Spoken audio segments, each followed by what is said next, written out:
आपका अपने YouTube channel the way of chemistry पर। आज हम लोग चर्चा करेंगे एडजॉर्प्शन के बारे में। एडजॉर्प्शन के बारे में पिछले वीडियो में भी हम लोगों ने थोड़ी सी चर्चा की थी कि एक ऐसी प्रक्रिया जिसमें किसी पदार्थ के सतह पर दूसरे पदार्थों के अणु जुड़ते हैं। सतह पर होने वाली प्रक्रिया सरफेस केमिस्ट्री के सबसे करीब होती है। एडजॉर्प्शन यानी अधिशोषण में जो पदार्थ पहले से मौजूद होता है अर्थात जिसके सतह पर अधिशोषण होता है उसे अधिशोषक कहते हैं। इसे हम लोग इस प्रकार से समझेंगे। पहले क्वेश्चन पे चर्चा करते हैं। धनात्मक तथा ऋणात्मक अधिशोषण क्या है? What are positive and negative adsorptions? इसकी चर्चा करने से पहले हम लोग आते हैं एडजॉर्प्शन के बारे में संक्षिप्त परिचय। तो अधिशोषण एक ऐसी प्रक्रिया है जिसमें किसी पदार्थ के सतह पर दूसरे पदार्थों के अणु जुड़ते हैं। सतह पर दोनों तरह की बातें हो सकती है, अंदरूनी हिस्सा भी हो सकता है और बाहरी हिस्सा भी हो सकता है। इन सतह पर जुड़ेंगे तो उसे अधिशोषण करते हैं।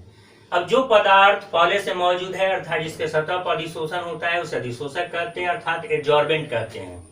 और जो बाहर से आकर पदार्थ जुड़ता है, ये बाहर से जुड़ने वाला पदार्थ कहलाता है अधिशोषित।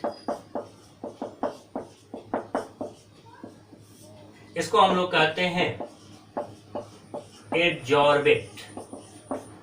तो जो बाद में आकर जुड़ा, जो बाद में आके किसी के सतह पर जुड़ा उसे अधिशोषित यानी एडजॉर्बेट कहते हैं। और जो पहले से मौजूद था अर्थात जिसके सतह पर अधिशोषण की घटना होती है उसे हम लोग अधिशोषक या एडजॉर्बेंट कहते हैं।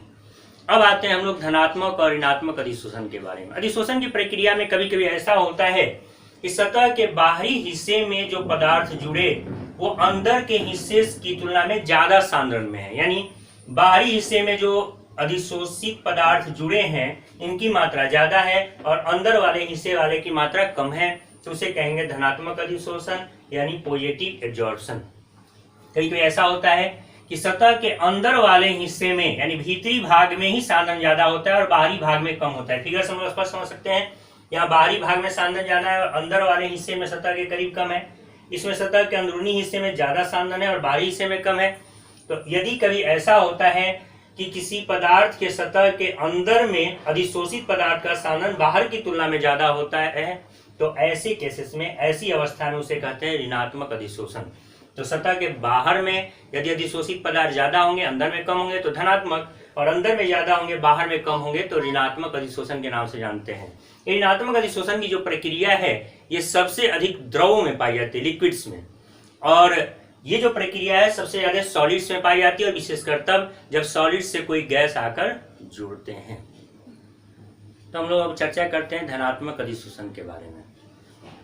धनात्मक अधिशोषण वह अधिशोषण है जिसमें अधिशोषक पदार्थ के सतह के ऊपरी भाग में अधिशोषित पदार्थ का सांद्रण अधिशोषक पदार्थ के भीतरी भाग से अधिक होता है। फिगर उन्होंने चर्चा की थी कि कोई पदार्थ है, मान लीजिए यही पदार्थ है, इसके सतह पर अधिशोषित पदार्थ जो बाहर से आए पदार्थ है इनका सांद्रण इसके अंदर वाले हिस्से से ज्यादा हो तो उसको हम लोग कहेंगे धनात्मक। और यदि इस सतह वाले हिस्से की तुलना में अंदर वाले हिस्से का सांद्रण ज्यादा हो और सतह वाले का कम हो तो उसको कहेंगे हम लोग ऋणात्मक। तो धनात्मक हम लोग चर्चा कर रहे हैं। Positive adsorption is the kind of adsorption in which surface of adsorbent has high concentration of adsorbate. Adsorbate यानी जो सतह पर जुड़ते हैं और एडजॉर्बेट मतलब जिसके सतह पर जुड़ने की घटना होती है in comparison of inner parts of adsorbent. अगला है ऋणात्मक अधिशोषण। ऋणात्मक अधिशोषण वह अधिशोषण है जिसमें अधिशोषक पदार्थ के सतह के ऊपरी भाग में अधिशोषित पदार्थ का सांद्रण अधिशोषक पदार्थ के भीतरी भाग के सांद्रण से कम होता है। Negative adsorption is the kind of adsorption in which surface of adsorbent, adsorbent मतलब जिसके सतह पर अधिशोषण की घटना होती है, has low concentration of adsorbate, adsorbate यानी जो पदार्थ बाहर से आके किसी के सतह पर जुड़ते हैं, in comparison of inner parts of adsorbent, यानी इस पदार्थ के सतह पर का कंसंट्रेशन यदि कम हो और अंदर का कंसंट्रेशन ज्यादा हो अधिशोषित के रूप में, तो ऐसी अवस्था में उसे हम लोग कहेंगे ऋणात्मक। यह है धनात्मक और ऋणात्मक अधिशोषण। अधिशोषण को हम लोग वर्गीकृत करते हैं रासायनिक और भौतिक बलों के आधार पर भी। आगे हम लोग चर्चा कर रहे हैं। अगला क्वेश्चन है भौतिक अधिशोषण क्या है? What is फिजिजॉर्प्शन? भौतिक अधिशोषण किसे कहते हैं? मान लिया जाए कि ये कोई पदार्थ है और इसके सतह पर दूसरा पदार्थ जो आकर जुड़ता है, अधिशोषण की प्रक्रिया होती है। जो कमजोर वैन डर वाल्स बल के माध्यम से होती है। वैन डर वाल्स बल एक कमजोर बल है या एक प्रकार का आकर्षण बल है, या तभी कार्य करता है जब दो मॉलिक्यूल बहुत ही करीब आते हैं। यदि कमजोर वैन डर वाल्स बल के माध्यम से अधिशोषण हो तो उसको कहेंगे भौतिक अधिशोषण।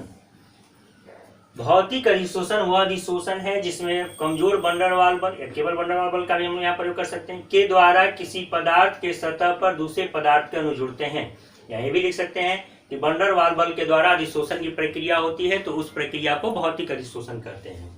फिजिजॉर्प्शन is the kind of adsorption in which adsorption take place by van der Waals force.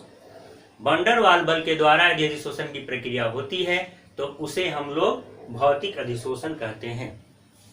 जैसे चारकोल पर कार्बन मोनोऑक्साइड या मीथेन का अधिशोषण, एडजॉर्प्शन ऑफ CO और मीथेन ऑन चारकोल।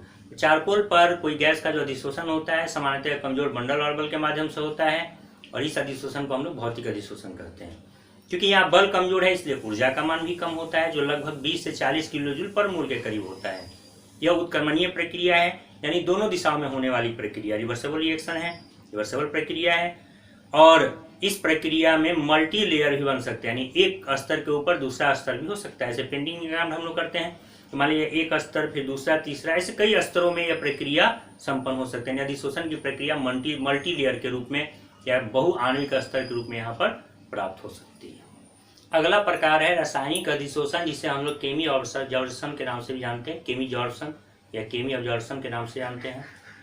तो रासायनिक अधिशोषण क्या है? What is केमीजॉर्प्शन?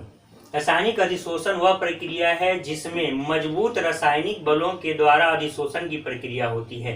केमीजॉर्प्शन is a kind of adsorption in which adsorption take place by strong chemical bonds. यदि कोई पदार्थ है, माने यही पदार्थ है, इसके सतह पर दूसरे पदार्थ के अणु आकर जुड़ते हैं और मजबूत रासायनिक बलों द्वारा जुड़ते हैं तो उसे कहेंगे केमीजॉर्प्शन, यानी रासायनिक अधिशोषण। यहीं पर यह कमजोर वैन डर वाल्स बल से जुड़ते थे तो उसे हम लोग कहते थे भौतिक अधिशोषण। क्योंकि मजबूत बल है इसलिए यहाँ पर ऊर्जा भी ज्यादा लगती है, और ये ऊर्जा 40 से लगभग 250 या फिर कभी कभी 400 किलो जूल पर मोल तक प्राप्त होती है। यह अनुत्क्रमणीय होता है, यानी रिवर्सिबल होता है, अर्थात केवल एक ही डायरेक्शन में होता है, और इसमें केवल और केवल एक ही स्तर बनते हैं, अर्थात मोनो लेयर ही बनता है। इसमें कई आणविक स्तर की प्राप्ति नहीं होती है। रासायनिक अधिशोषण अर्थात केमीजॉर्प्शन की जो प्रक्रिया है इसका उदाहरण कुछ इस प्रकार से है। तो निकेल की सतह पर H2 का अधिशोषण अर्थात adsorption of H2 on nickel surface रासायनिक अधिशोषण अर्थात केमीजॉर्प्शन का एक अच्छा उदाहरण है। निकेल या किसी अन्य धातु की सतह पर दूसरे गैस का जो अधिशोषण होता है यह सामान्यतः रासायनिक अधिशोषण की श्रेणी में ही आता है। यदि वीडियो पसंद आया है तो इसे लाइक करें, इसे ज़्यादा से ज़्यादा शेयर करें, और यदि अभी तक आपने चैनल को सब्सक्राइब नहीं किया है तो इसे सब्सक्राइब करें। धन्यवाद।